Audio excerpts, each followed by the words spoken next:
Hello there and welcome to my channel Novice Modelling in the Midlife Crisis.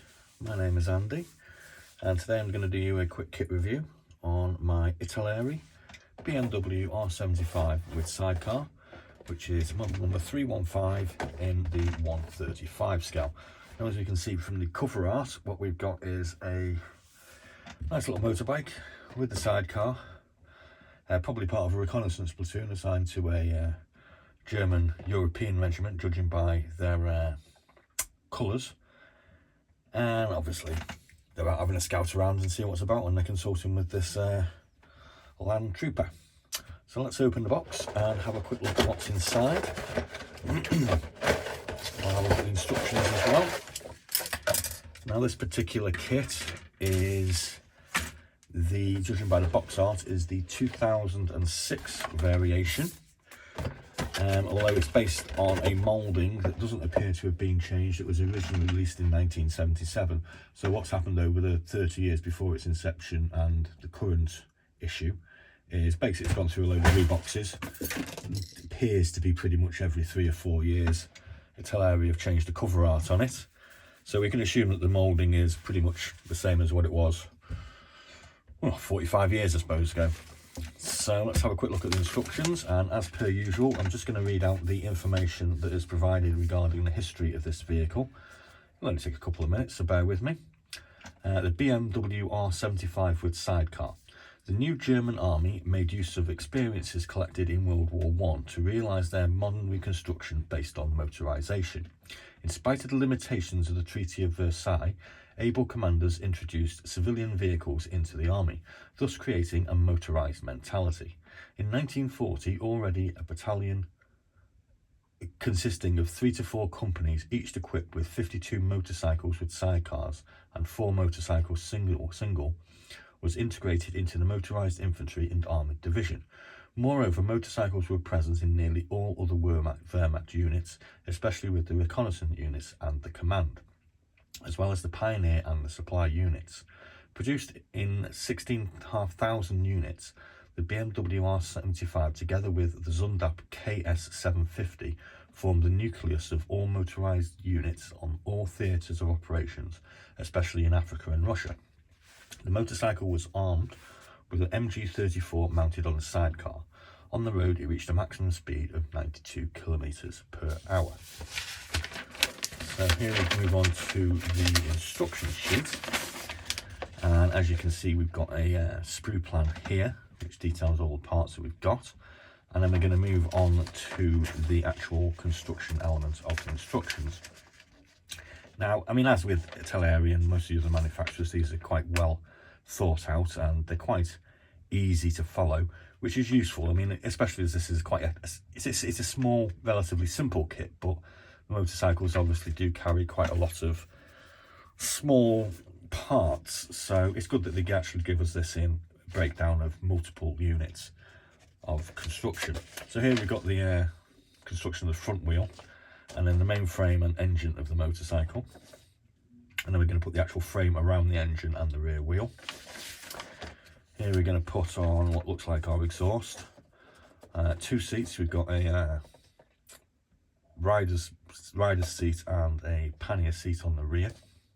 Then we're going to put our front seat and front wheel and our main frame together with our handlebars, and then we're going to put on what looks like a pannier attachment to the side here for carrying some sandwiches, let's just say. Number 4, we're going to move on to the construction of the sidecar, which is 2 parts. So we're going to put them together and put them on the axle and with the seating. Then we're going to put our wheel on, and then we're going to put our trusty MG34 on the front with another couple of pannier side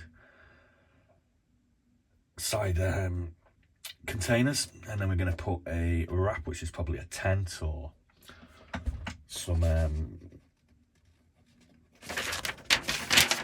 camouflage, and then we're going to put the motorcycle and the sidecar together with a few other small items, and then we're going to move on to constructing of our figures. And just like I said previously, there's 3 figures provided with this model. And then we get on to finish up with something like this. Nice little motorbike. So let's have a quick look at the sprues. Now, first off, we'll look at the main motorcycle section, which comes with our which comes with 2 of our figures. Let's turn them over to the front. Well, it's kind of both the front and the back. So I'll have a look at the side first, and we can see here is the rear section of the motorcycle. And we've got the frame, the wheels, and the engine, and all the mechanical elements here, including our handlebars, our exhaust, and our 2 seats. Now, I mean, I've got to be honest with you, because it's a 1977 issued kit, you'd think that the detail would not be great, but the detail on the actual motorcycle itself is really, really good. I mean, I'm quite impressed, to be honest with you. Although I'm easily impressed because obviously I'm only a novice. But you get a lot of detail on the wheels, and there's quite a lot of detail on the springs. You can easily identify elements of the mechanical parts. You know, you've got the frame is very, very fine, so you have to be very, very careful, I assume, when cutting these off, because they're very, very, very fragile, so they could be quite easy to break. Move on here, and we've got some of our equipment section. We've got a couple of standard German issue rifles, got a set of binoculars, we've got our regular gas mask, and we've got some water bottles and side pouches.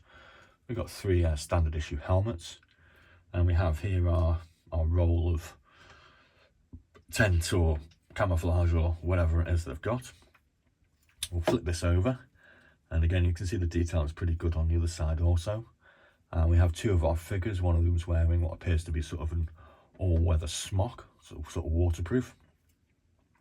And then we have this guy who is the driver. As you can see, he's got his foot extended so he can actually balance the motorcycle on the ground while he's not moving and talking with his friend here. There's a lot of these sort of injector pin things here that need to be removed, which is a bit of a shame because they're probably all going to require an element of tidying up and filing and sanding, but never mind. It comes with the territory, I suppose, doesn't it? So yeah, I mean, hopefully all those parts, we can get all those off in one piece, and we get them all painted up at some point, and we get ourselves quite a nice looking bike and a couple of figures. The sidecar, as you can see, comes with another figure. This is obviously our chappie here, who's really isn't paying attention to what's going on in the conversation here. He's armed with an MG34 machine gun, which we can see attached to a mounting in the front. And we have the sidecar, which is essentially is quite plain. There's a little bit of flashy excess here, which needs just taking off, but it's nothing too exciting. We've got his seat, we've got the suspension, we've got these 2 side panniers to attach to the motorbike itself, and it all looks pretty good. I mean, it doesn't look particularly difficult. It's not obviously not the best detailed model you're going to get because it is based on a 1977 40 odd year moulding, but it should all go together hopefully reasonably good. A bit more excess here, so it does need a bit of attention, but there we go, all looking quite nice. Do get a very simple basic decal sheet. I mean, it's only a little motorbike, so you're not going to get anything too exciting. We appear to have 1, 2, 3. We've got 3 different number plates that we can attach, so we can have 3 different motorbikes in our platoon if we wished, and we can vary our figures, positions and equipment, I suppose, to try and indicate that they are 3 different ones. Or we can just add ourselves a Sundap KS 75 750, or the whole load of other motorbikes that are actually available in sort of ITALERI or Tamiya or all the other manufacturers. So there we go, that was just a quick one. Tomorrow we're probably going to get on to our SD Anhager 51 trailer set, and after that we'll probably do the the Willys MB Jeep. As you may be aware, I've already had a look in the box this week at the British Special Air Services Jeep and our trusty friend the Kuba Wagon 7 Type 82. So there's plenty here to be having a look at. We are kind of getting up to around the 80 video mark for our kit reviews, which are largely focused around 135 land-based military and 172 aircraft. So please do have a quick nose at some of those. I'm sure you'll find something that's vaguely interesting to your modelling requirements. and please do like and subscribe to my channel, which is in its infancy, and we are trying to adapt to new ways of thinking, and we do enjoy talking to you guys if you have the time to put a comment on our section. So yeah, please do like and subscribe and join me for my model building ride. I'm going to go and get ready and go to work now, but I'll be back tomorrow with another little model. Maybe it'll be this one. So thanks a lot, be seeing you.